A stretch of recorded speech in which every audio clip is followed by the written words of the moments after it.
When you look at these pictures, you get a sense of what black life was like.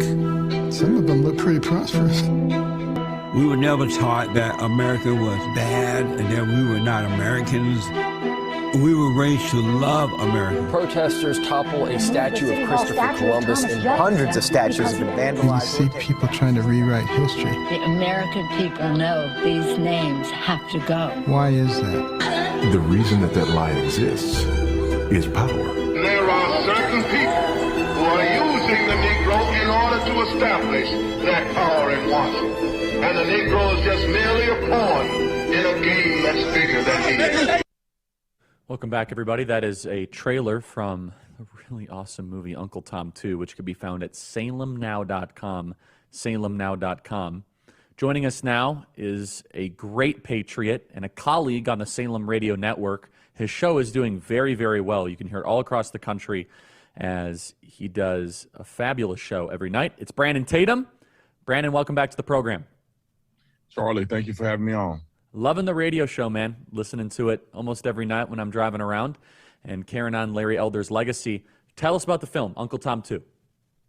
Yeah, Uncle Tom 2, I think, is a tremendous film that tells the true history of Americans of African descent. And it digs into the nuances of how Marxist individuals in our country, namely the leaders of BLM, are literally taking the black community down the drain and having this anti-American theology that's causing individuals who are black in this country to hate America, to feel like a perpetual victim. And those things are detriments, and we have to change those. And Uncle Tom 2 kind of expressed the avenue in which we can go about changing some of the things that are going on in our country, and really espousing success and or success and allowing us to be victors moving forward. Yeah, so let's talk about that. I mean, there is, I think, this massive gap of history that people miss. Part of the trailer is that black America was not being treated correctly from a public policy standpoint. Obviously, segregated bathrooms, Jim Crow. But despite that, there was a flourishing that was happening in black America, or at least a trajectory of flourishing, right? That if it was allowed to play out, according to Thomas Sowell, by the 60s, 70s, or 80s, black America very well might have been wealthier per capita than white America. What happened, Brandon? Well, I want to go back to the history. You know, in the 20s and 30s, we saw an explosion of innovation, explosion of inventions and ownership by black Americans that we don't even see today.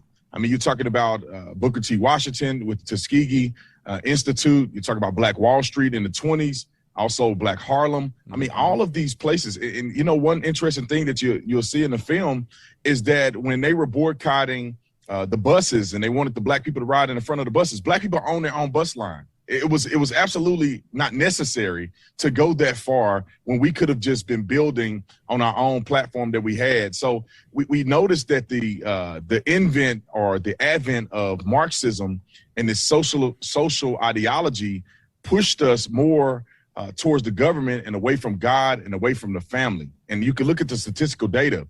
You see that there's less young people being born into married families and more being born out of wedlock than we saw even in the 30s. When you look at the government assistance programs and the victimhood that's been expressed by these fake black leaders, we see more of it now than we've ever seen in the history of black people post-slavery. And I think the movie does a really good job at expressing those things. And I really wish people would wake up to the fact that there's a Marxist strategy and the dependence on the government has really hurt and in some cases destroyed black culture and the black America in this country.